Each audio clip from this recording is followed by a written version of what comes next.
interview the Bearden to see their plans on hyping up the student section. Recycling crews stopping by participating classrooms today during the show to collect recycling.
Welcome back, Bears. I'm Elizabeth. And I'm Henry. And this is Kickin Live. This week we're going to take a look at the Labor Day Arts Festival, Justin Bieber's new album, and a new show that came out on Peacock last night. On top of that, we're going to see if the football players attempt to play field hockey and interview the Bearden to see their plans on hyping up the student section. Recycling crews stopping by participating classrooms today during the show to collect recycling. Recycling bins are to be placed outside classroom doors on Friday mornings for pickup.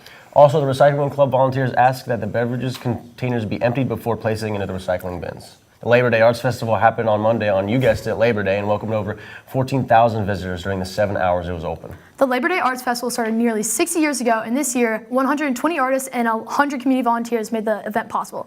Thanks to them, community artists such as Miss Hennessy got to showcase their incredible work. Zoe and Riley take a closer look. It's Zoe and Riley, and we're at the Labor Day Arts Festival to check out some small businesses. The festival has taken place since 1966 and has grown throughout the years, now having over 15,000 visitors. We got to speak to the owner of Take Joy Eco Printing. It's very, very well run. It's a nice show. And last year I got first place. So That's exciting. yeah, Congrats. and things. So I got to come this year for free. They may admire it, but until they hear that it all comes from leaves with no inks or dyes or paints, then they're really interested. So there was a photographer down there that did a lot of wildlife photography in like Indiana wetlands and stuff like that. Those are some of the like Ohio wetlands and stuff like that, which, I mean, as you can see, it's a rainbow lake. It's kind of beautiful. The hunt to find the brooms. Over the years, homemade brooms have become one of the most popular items sold at the Labor Day Arts Festival. The vendor has been selling his homemade brooms for over 12 years. With 30 years of experience, he makes over 800 brooms and sells them out every year, establishing them as a tradition in Upper Arlington. So we went to look for them. So we're still on a mission to find the brooms. They're nowhere to be found. We've walked up every single aisle like 4 times, just in case we missed it, and we have not found it yet. So. Aww. You know what we still haven't gotten? Ice cream. Cheers. What'd you rate it? A nice 8. Same. I would rate it 8 too.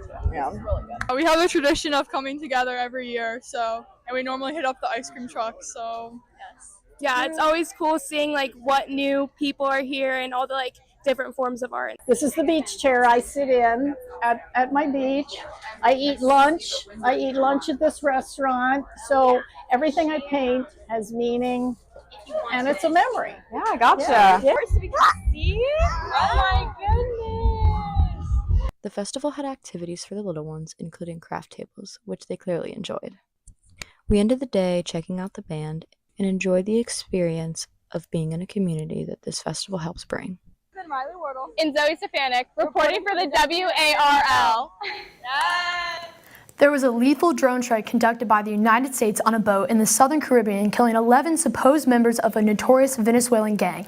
After sharing footage of on a social media platform, President Trump claims that the shipment was connected to a drug cartel, which he alleged was led by the Venezuelan president, Nicolas Maduro.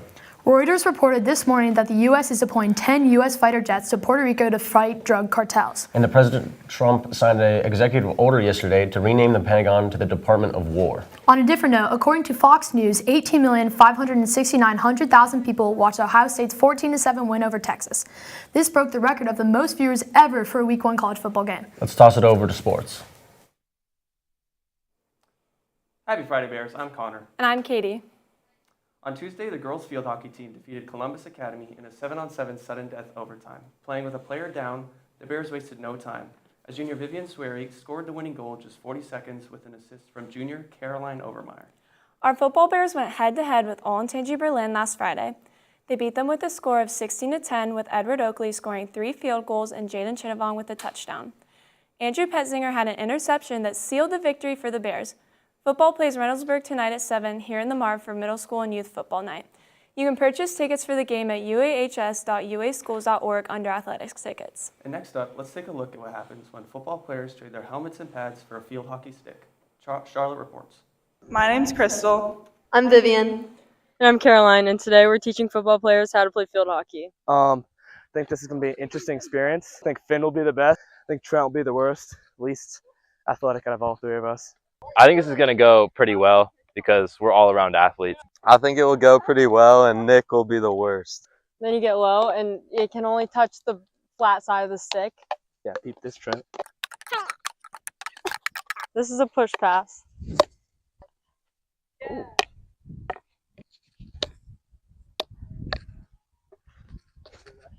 All the way back and then hit it.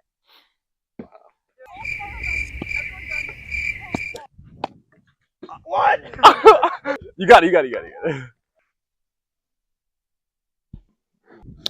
Well, that was good. Uh-oh.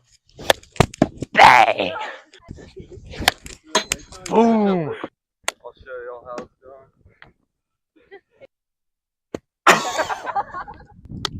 Oh!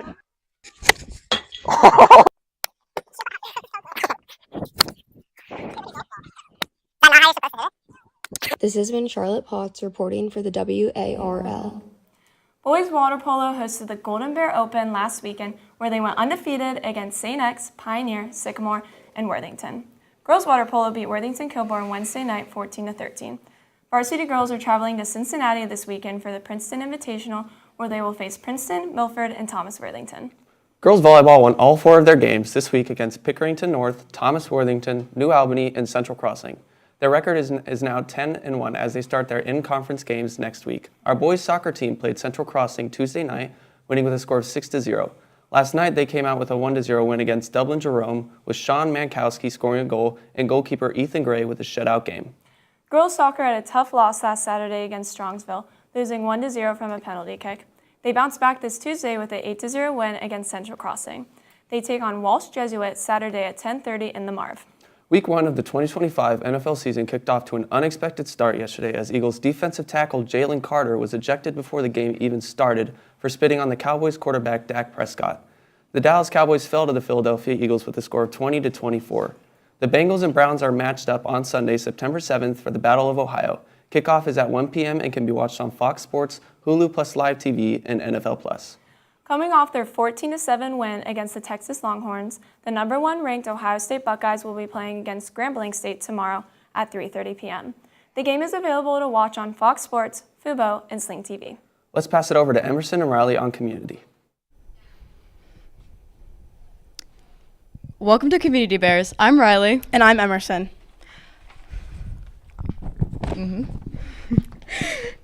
This year, Community will air every other week, interchanging with our newest addition to the show, Segment of the Week. But we're still here to give you the latest information about the news and events happening within UA. The Farmers Market continues to run every Wednesday from 3 to 6:30 p.m. on Dorset Road, right next to the Tremont Center parking lot. The market runs through October 22nd. Vendors from across the region bring seasonal fruits and vegetables, baked goods, meats, cheeses, and homemade products, with 100% of sales going directly to the producer. WCMH News reported that local coffeehouse Crimson Cup has the opportunity to get its coffee in Walmart stores after Walmart notified the Columbus-based company that they've been invited to an open call event that Walmart is hosting in October to look for new products. No need for UAHS students to wait because Crimson Cup coffee is sold at UA Rise during both lunch periods, and there's a Crimson Cup location at the corner of Lane Avenue and Northwest Boulevard. Heads up, the Bob Crane Community Center will hold temporary closure dates for staff training, building maintenance, and deep cleaning in preparation to ensure a great experience for its members in the upcoming months. The entire facility will close on September 22nd and 23rd, with an exception for OSU Wexner Medical Center patients and pre-scheduled rentals in the event center. However, the Level 4 main gym will close on Monday, September 22nd through Wednesday, October 1st. The indoor track on the 5th floor will close on the 22nd as well as reopen Thursday, September 25th. While the community center has a temporary close, they would like to encourage residents to take advantage of Upper Arlington's other community locations, such as the many parks, trails, and outdoor spaces. For more information about the community center schedule, visit at upperarlingtonoh.gov. Speaking of the community center, it's been almost 6 months since opening. Zoe reports on the changes and growth our community center has made. The Bob Crane Community Center opened in April of 2025. And with the support of the community, I talked to one of their managers to learn more about the growth the center has experienced in the last couple months. So, we are 5 months in, and we are far exceeding expectations with regards to overall membership, and then daily visits from members. So, registration for all classes that will take place in the community center started. Registration opened a few weeks ago, beginning of August. One thing that I want to point out to you guys is the main entrance at the community center, the last gate is going to be closing. It's just going to heighten security a little bit. So if you're a member, you'll have to come in and scan in at the turnstiles. If you're here for a program, a tour, you would have to check in with a member of the front desk. So my hope for the community center is that it just continues to be a place that people love coming to and want to come to. They get excited that it's a safe place for everyone, including kids, to come to. And that everyone kind of gets along, and then it's a positive experience for everybody. Memberships are priced at $35 for UA residents and $70 for non-residents. You can visit upperarlingtonoh.gov for more information. This has been Zoe Stefanik reporting for the WARL. Next week, Community Center Manager TJ Putnam joins us in the studio for a live interview on the building and hiring opportunities for students. That's all we have for Community this week. On next week's show, make sure you tune in for Segment of the Week. Now let's